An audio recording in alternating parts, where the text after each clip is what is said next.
लेकिन आप लोग शायद तलाश रहे थे, मुस्लिम कम्युनिटी के लोग तलाश रहे थे कि शायद मदरसे का मुद्दा उठाया जाएगा, लेकिन मदरसे का मुद्दा नहीं उठाया और ठीक नहीं उठाया, क्योंकि वो समाजवादी पार्टी के सांसद हैं। ये चीज़ आपको समझनी पड़ेगी। ये चीज़ इकरा हसन चौधरी जो कि कैराना की सांसद हैं, लोगों की नज़र थी कि वो अपना पहला जब भाषण देंगी संसद में, किस तरीके का भाषण देंगी, किन मुद्दों को उठाएंगी, आपको हम वो क्लिप सुनाने जा रहे हैं, उन्होंने किन मुद्दों को उठाया। फिर रामपुर के सांसद मुहब्बिबुल्लाह खान नदवी साहब हैं और उन्होंने हेल्थ के इशू को उठाया, वो भी आप पूरा बयान सुनिए। और साथ ही साथ ज़ियाउर रहमान बर्क जो कि संभल से सांसद चुने गए हैं, उन्होंने किस मुद्दे पर बात की है। बहुत ही इंटरेस्टिंग वीडियो है। समाजवादी पार्टी से 4 सांसद चुन करके आए हैं। ये वो 4 सांसद हैं जो मुस्लिम हैं, जिसमें से अफजाल अंसारी का वीडियो इसमें नहीं है। 3 वीडियो हैं जिन्होंने अभी तक संसद में बोला है, और इन तीनों की क्लिपिंग को सुनिए और फिर देखिए कि इन्होंने किन विषयों को उठाया है, जनता के किन विषयों को उठाया है, और क्यों कैराना की सांसद इकरा हसन सिद्दीकी ने हिंदुओं का दिल जीत लिया है, क्या उनके टॉपिक थे, किस विषय पर उन्होंने बात करी है, वो आप जरूर सुने। हमने आप पहले वीडियो सुनिए। धन्यवाद सभापति महोदय, आपने मुझे पहली बार अपनी बात इस सदन में रखने का मौका दिया। इसलिए सबसे पहले मैं अपने क्षेत्र की ऐसी समस्या सदन में रखना चाहूँगी जिसका सरोकार जन जन से है। मेरे संसदीय क्षेत्र कैराना में रेलवे मंत्रालय से संबंधित विभिन्न समस्याएं काफ़ी लंबे वक्त से लंबित हैं। इनका पूरा कराया जाना आम जनता की सुविधा के लिए बहुत आवश्यक है। सबसे पहले पानीपत कैराना मेरठ रेल मार्ग का सर्वे कई बार कराया जा चुका है, लेकिन अभी तक इस रेल मार्ग पर कार्य शुरू नहीं हुआ है। हरियाणा और उत्तर प्रदेश को जोड़ने वाला ये बेहद आवश्यक रेल मार्ग है। इस रेलवे लाइन के बनने से हरियाणा और उत्तर प्रदेश के सीधे जुड़ जाने से क्षेत्र को बहुत लाभ होगा। इसके अलावा शामली से प्रयागराज तक और शामली से वैष्णो देवी तक नई ट्रेनों के चलाने की मांग क्षेत्र के लोग लंबे समय से करते आ रहे हैं। प्रयागराज में उच्च न्यायालय का होना और वैष्णो देवी एक धार्मिक तीर्थ स्थल होने के कारण दोनों स्थानों की कनेक्टिविटी अति आवश्यक है। अंत में दिल्ली शामली सहारनपुर रेल मार्ग पर स्थित जंधेड़ी फाटक व रामपुर फाटक के ऊपर रेलवे पुलों का निर्माण काफ़ी लंबे समय से अधर में लटका हुआ है, जिसे क्षेत्र की जनता बहुत परेशान है। इन दोनों रेलवे पुलों का निर्माण जल्दी से पूरा कराया जाना भी बेहद ज़रूरी है।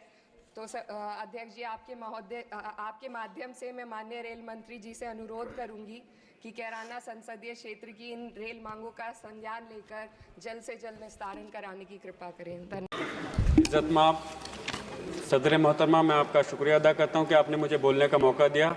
मुझे संभल लोकसभा क्षेत्र की आवाम ने जिता करके भेजा है, मैं उनका भी शुक्रगुजार हूं। मैं आपका ध्यान इस मुहर्रम के जुलूस की तरफ दिलाना चाहता हूं, जिसको कि हमारे हज़रत अली रज़ी अल्लाह के बेटे हज़रत इमाम हुसैन रज़ी अल्लाह ने शहीद होकर के हक़ और इंसाफ को बचाने का काम किया था। लेकिन अफसोस की बात है, इस बार उत्तर प्रदेश के अंदर हमारे संभल मुरादाबाद में भी कि उस जुलूस को मनाने में अड़चन पैदा की गई। एक तानाशाह आदेश जारी किया गया कि उस जुलूस को आप परंपरागत तरीके से नहीं मना सकते, और संभल मुरादाबाद अमरोहा संभल कुंदरकी बिलारी असबूरी और चंदोसी के अंदर पुलिस और प्रशासनिक अधिकारियों ने जो उत्पीड़न पैदा किया, बस मैं अपनी बात को खत्म कर रहा हूँ, उन्होंने लोगों को धमका करके उसकी हाइट को कम करके उनके खिलाफ कार्रवाई की। मैं कहना चाहता हूँ अधिकारियों के खिलाफ कार्रवाई होनी चाहिए, और हम सबके धर्मों की इज्जत करते हैं। हम कावड़ यात्रा निकल रही है, हमें उससे कोई। मैं आपका बहुत मशकूर हूँ, ममनून हूँ कि आपने मुझे बोलने का मौका दिया है। मैं पार्लियामेंट के सामने वाली मस्जिद में अपने देशवासियों के लिए सेहत की दुआ करता था। अब मुझे ये अवसर रामपुर की आवाम ने दिया है, जहाँ से मैं चुनकर आया हूँ, कि उनके लिए सबसे पहले मैं उन सब के लिए ये आपके माध्यम से, आपके मारिफत से ये दरख्वास्त करता हूँ कि रामपुर एक बड़ा गरीब ज़िला है, वहाँ बहुत बेरोज़गारी है।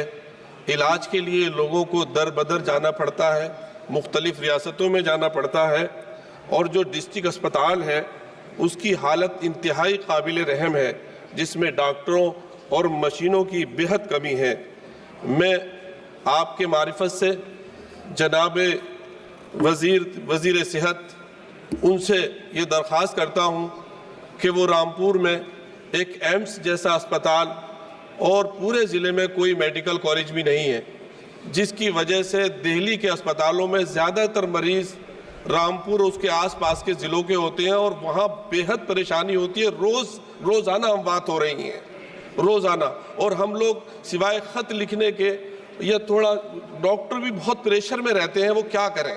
इसलिए मैं आपके तवज्जुह से अपने उन इलाके और ख़ास तौर पर रामपुर ज़िले में एक ऐसा अस्पताल जो तमाम आसपास के ज़िलों के बोझ को और कैपिटल के अस्पतालों के बोझ को भी कम करे, जिसका ख्वाब माने हमारे स्वर्गीय वज़ीर आज़म जनाब अटल बिहारी वाजपेयी जी ने देखा था कि देश में एम्स की तरह के अस्पताल हों, मेडिकल कॉलेज हों।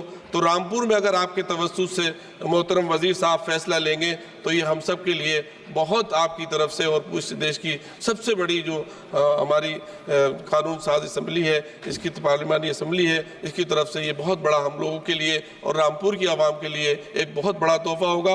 और चूँकि मैं पहली बार आ रहा हूँ, मुझे इतनी खुशी हो रही है कि मैं बराबर की मस्जिद में अपने देश के तमाम मरीजों के लिए दुआ करता था और ये मेरी पहली मांग है। अगर इसको जनाब वज़ीर तवज्जो देंगे तो ये मेरी ज़िंदगी के लिए बहुत बड़ा और मेरे ज़िले के लिए मेरे लिए बहुत बड़ा तोहफा होगा। Thank you. ये फिर बाद में हम आते हैं।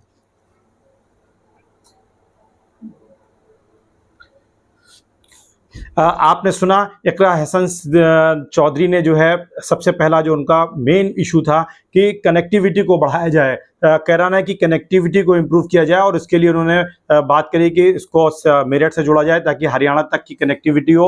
और फिर उन्होंने शामली की बात करी कि शामली को प्रयागराज से जोड़ा जाए। देखिए प्रयागराज एक तीर्थ स्थल है, यहाँ पर हर साल माघ का मेला लगता है, फिर कुंभ का मेला लगता है और फिर शामली को इन्होंने साथ ही साथ वैष्णो देवी से जोड़ने की बात करी है। तो जिसके चलते हिंदू बहुत खुश हुए हैं और ये अच्छी बात है। उन्होंने एक ऐसा विषय उठाया है जो देश के 80% बहुसंख्यक जनता है, उसके विषय को उन्होंने उठाया है। साथ ही साथ उन्होंने कैराना को मेरठ से जोड़ने की बात की है। मुहिबुल्लाह खान चौधरी जो हैं उन्होंने, मुहिबुल्लाह खान नदवी जो हैं उन्होंने खास करके जो है हेल्थ के इशू को उठाया है। वो संसद की पार्लियामेंट के करीब जो मस्जिद है वहाँ के इमाम रहे हैं और हेल्थ के लिए उन्होंने कहा कि वो लगातार दुआ करते रहे हैं, इसलिए उन्होंने हेल्थ के इशू को उठाया है। हालांकि ज़ियाउर रहमान बर्क ने मुहर्रम के विषय को उठाया, लेकिन आप लोग शायद तलाश रहे थे, मुस्लिम कम्युनिटी के लोग तलाश रहे थे कि शायद मदरसे का मुद्दा उठाया जाएगा, लेकिन मदरसे का मुद्दा नहीं उठाया और ठीक नहीं उठाया क्योंकि वो समाजवादी पार्टी के सांसद है। ये चीज़ आपको समझनी पड़ेगी, ये चीज़ आपको जाननी पड़ेगी